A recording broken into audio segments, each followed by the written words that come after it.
Makanya saya kemarin sempat berkomunikasi dengan Doktif, sempat by WA dan by telepon. Saya pastikan apakah Doktif itu benar sudah ditetapkan sebagai tersangka.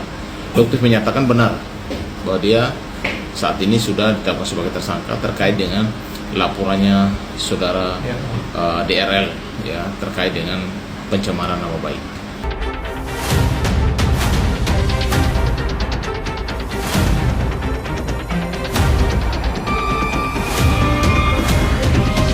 Ya, selamat sore teman-teman semua. Jadi sebenarnya saya sebagai pengacara Doktif itu di perkara yang lain. Tapi memang beberapa hari lalu, 3 hari lalu tepatnya, saya sempat berbicara dengan Doktif. Kalau saya lihat di media ada penetapan tersangka terhadap saudari Doktif terkait dengan laporan daripada Dr. Richard Lee, kalau salah DR ya. Dan Doktif membenarkan itu, bahwa dia sudah ditetapkan sebagai tersangka terkait dengan pelanggaran Undang-Undang ITE itu pada tanggal 12 Desember 2025. Saudara Doktif resmi ditetapkan sebagai tersangka dalam perkara pencemaran nama baik yang dilaporkan oleh Dr. Richard Lee atau Dr. RL ya, Richard Lee, DRL ya. Jadi ini menjadi topik pembicaraan karena melibatkan dua sosok yang dikenal di dunia kesehatan dan juga dunia digital.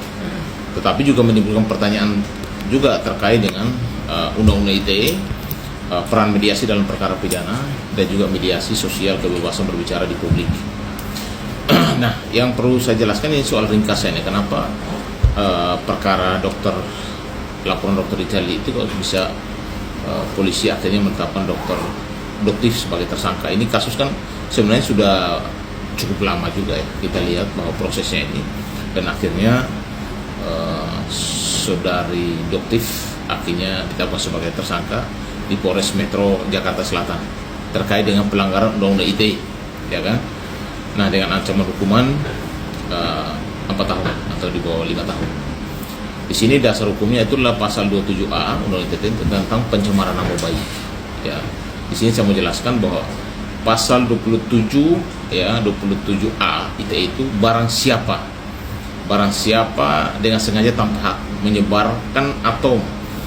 menyebarkan kembali informasi yang mengandung tuduhan yang menyesatkan atau menjelek-jelekan nama baik seseorang atau badan hukum melalui jaringan komputer sistem elektronik ya, dipidana paling lama itu 2 tahun atau denda paling lama 500 juta rupiah ya. Nah, ini harus dibuktikan pasal 27A.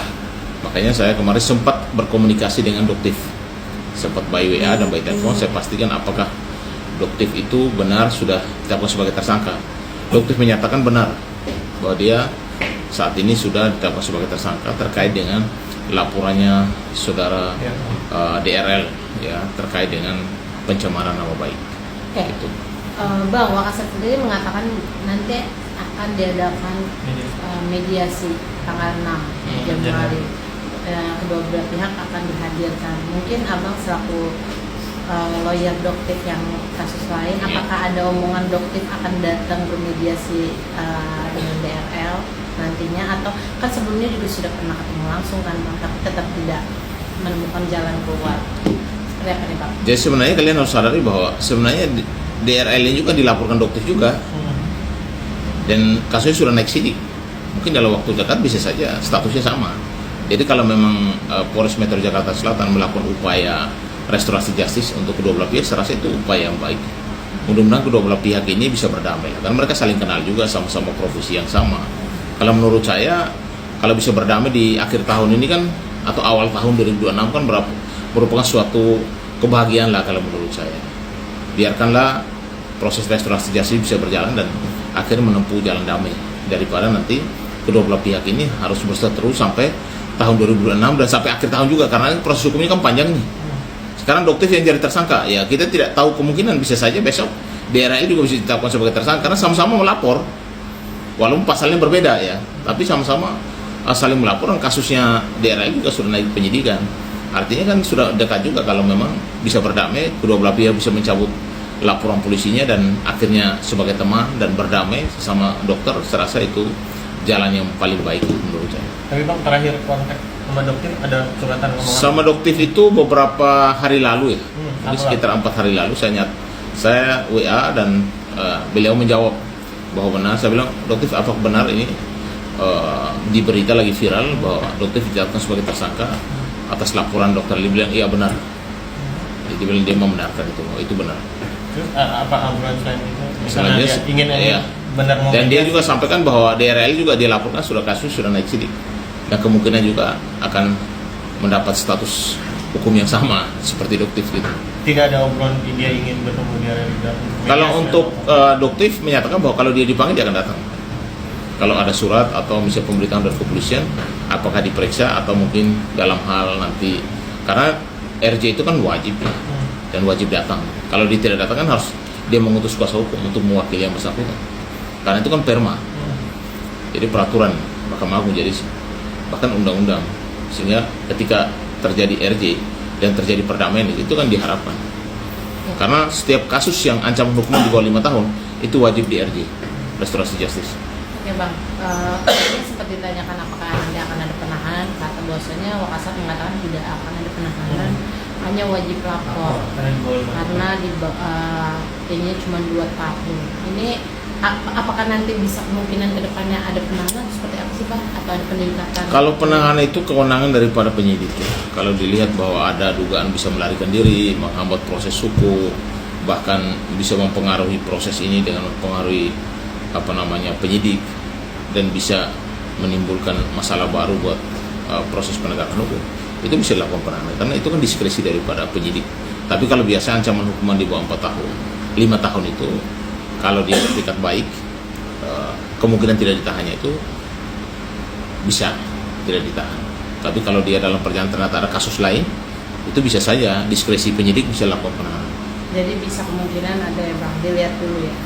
Kalau kemungkinan ditahan itu tergantung diskresi kepolisian. Kalau memang di bawah 4 tahun dan ternyata dia bertikad baik, itu tidak mungkin. Tapi kalau sudah dilihat bahwa ada bisa menghambat proses penegakan hukum, terutama ini ada dugaan melarikan diri, mengulangi perbuatannya atau menghalang-halangi proses, itu bisa terjadi penahanan. Kan diskresi kepolisian. Oke. Bang, Dokter sendiri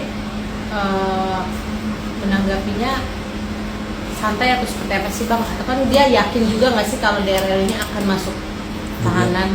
Kalau Doktif waktu saya by telepon beliau sangat santai, dia akan siap menghadapi proses hukum. Tapi dia akan yakin juga nggak ke depan ini DRL akan mendapatkan hukuman juga? Dia sampaikan bahwa DRL akan dalam waktu dekat juga ditetapkan sebagai tersangka. Di Polres Jaksel juga Bang? Ya, Dengan laporan dengan laporan Doktif.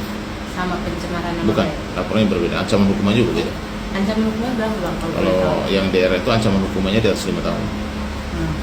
Terkait ini ya, skincare atau klinik Ya, yang itu sudah ada LP-nya dong. Nanti intinya bahwa laporan Doktif kepada DRL itu ancaman hukuman di atas 5 tahun. Laporan DRL kepada Doktif ancaman hukumnya di bawah 5 tahun.